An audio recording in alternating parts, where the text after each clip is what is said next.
right, we are live. So welcome back to week 2 of the 30 Days of ML Challenge by Kaggle. If you haven't already watched the first week of the challenge on my channel, make sure you go watch those videos first and then come back to this video. So in the first week, last week we looked at the entirety of the Python course. We covered the fundamentals of Python. We learned how to we learned the Python syntax, we learned different concepts within Python, for example, lists, list comprehensions, we looked at loops, we looked at dictionaries, we looked at strings, and so on and so forth. This week, for week 2, we are going to do 2 more courses, and those 2 courses are Intro to ML and Intermediate ML. So this week, I think the focus is really diving into how machine learning works, getting our heads around the different machine learning terminologies, the concepts that fall within machine learning. So for day 8, so for this video specifically, we're going to look at 2 lessons within Intro to ML. So lesson number 1 is how models work, and lesson number 2 is basic data exploration. So without further ado, let's now hop on to the Intro to ML courses page. So you'll find this under the courses tab on the left hand side if you visit the Kaggle website. So without further ado, let's start with lesson number 1. So I did this course, so I've already done this course before, both Intro to ML as well as Intermediate ML. I think about a year ago, maybe a little over a year ago, when I was starting out to learn machine learning because I wanted to get a job in data science and machine learning. And I kid you not, this is probably the best course that I've ever tried since, even though it's my first one. Highly recommend you guys go through it if you want to. Well, we're gonna go through this course right now, but I highly recommend finishing this one as well as the Intermediate ML one. It's simple, it's intuitive. I think it's pretty straightforward for a beginner. That's how I got started, so I highly recommend this particular content to anyone who's starting out just as a beginner. All right, so without further ado, enough talking. Let's just begin. So we have a introduction here. Okay, I kind of remember what this story is, so I'm just going to skip it in interest of time. So here you're given a scenario, like a story about a cousin who has come to you for machine learning advice or help. So essentially he is trying to get your help in using ML to predict house prices. So if you think of a house, there's different features that describe a house, right? So for example, you have the number of bedrooms, you have the type of neighborhood the house is situated in, you have the lot area, how big the house is, does it have a garage, does it have a basement? So you have all these features that describe the house. What you can do using machine learning is you can take into account those features. You can train the model using those features, and that model, you can train that model to be able to predict the final house price for a given particular house. So I think, yeah, so this is, I guess, the application that we're trying to look at. And here we are asked to explore a specific machine learning model. This model is called decision tree. So if you don't know what decision tree is, and if you want more information in addition to what is written here, I've written an article before on Towards Data Science, which goes into decision tree as well as the different ensemble methods. I'll put a link to the article in the video description, so feel free to check that out. But coming back to our example here, so here we're given a sample decision tree with a feature that is the number of bedrooms, or more specifically, if a house has more than 2 bedrooms. So if a house doesn't have more than 2 bedrooms, its predicted price is 178,000. But if it does, predicted price is 188,000.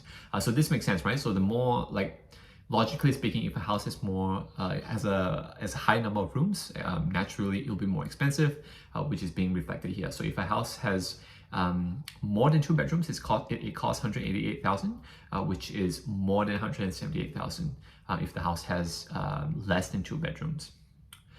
So essentially here what it's saying is, so here it talks about the concept of fitting or training the model. So essentially what training model is exactly what I just said. So in machine learning, there's something called a training data as well as a testing data. So training data is what you use to train your model. So ideally you want to have a clean training data. You want to have a data that is representative of what you're trying to predict. So for example, you want to include features that are important in helping a model predict the house prices. So for example, you might want to pass in the number of bedrooms and all the different features that I spoke about earlier. So that would make up your training model. So training data. You want to use your training data to train your model, and then once the model is trained, you can use what is called a testing data, which is used for testing. From there, you can sort of test if your model is doing the right thing, or in other words, how accurate your model is in making predictions. So here we have improving the decision tree. So here we have two decision trees. We have the first decision tree and the second decision tree, and we are asked to see which one makes more sense. Yeah, so the difference is the predicted prices.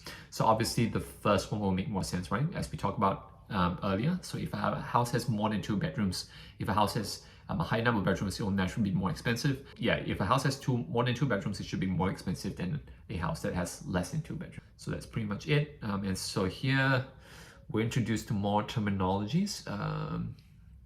Yeah, so a tree can have more splits. So what a split is so if you have a look at the node, so that's another decision tree terminology. So these are what are called nodes. So a node can be like a feature. So what a split is if you look at a node, it'll branch out to 2 nodes. So this is what is called a split. We are also introduced to the idea of depth. So what depth is how many layers are there in the decision tree. So for example, here we have 1, 2, 3 layers from the top of the tree until the very bottom, whereas here we only have 2 layers. So this particular tree with 3 layers is a deeper tree, which takes into more features. So what I mean by that is here we are taking into consideration the number of bedrooms as well as the lot size, whereas this one we're only looking at the number of bedrooms.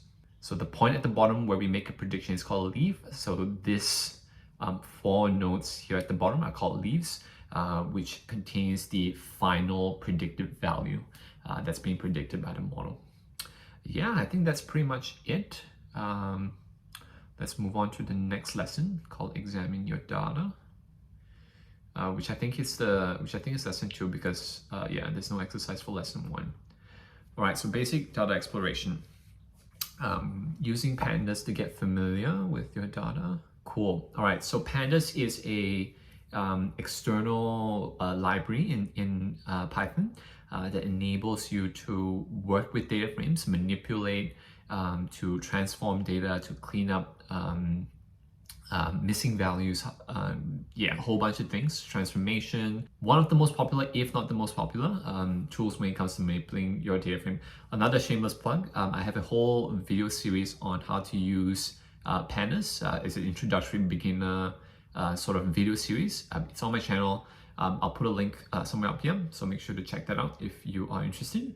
So if you look at a sort of data science and machine learning workflow or pipeline, it's usually we import the data, we want to clean it, so we want to get rid of stuff like missing values, inconsistencies, duplicates and all that stuff. We want to clean it, and once the data is clean, we want to explore it just to get a general sense of what is going on, and then we want to do some pre-processing, whether that be encoding, whether that be what else is part of pre-processing, like scaling and all that stuff.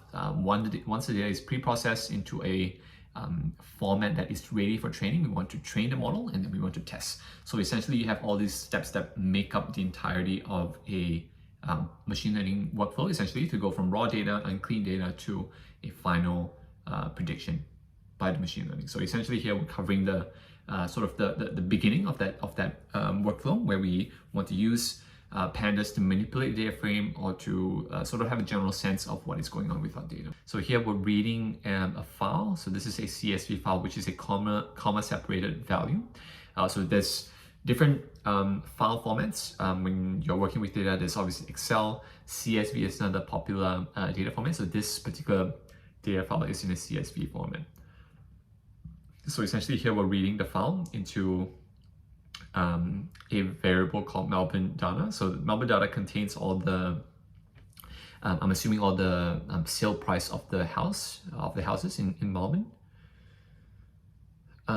Here we can here they're printing a summary of the data. So using a dot method called describe. So describe will spit out all the summary statistics. For example, here you can have a look at count. We have the average, we have the standard deviation, we have the minimum value, we have all the percentiles here essentially.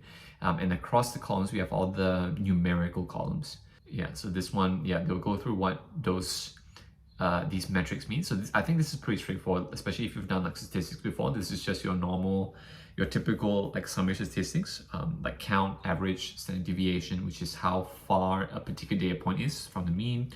You have the minimum value, which is pretty straightforward. We have the 25 percentile, the 50 percentile, 75, as well as the maximum value. I think, yeah, that's it. We're starting off nice and easy. Let's begin with our first coding exercise. All right, so let's just set up our notebook. And while that is setting up, we can look at step 1. So read the Iowa data file into a pandas data frame called home data. So we have an file path here, so another CSV file, as we can see. We want to read this particular CSV file into this variable. And so we want to use a read CSV function. We want to use a read CSV function, pd.read CSV, and then we just want to pass in the file path. All right, that's pretty much it. Starting off nice and easy, correct.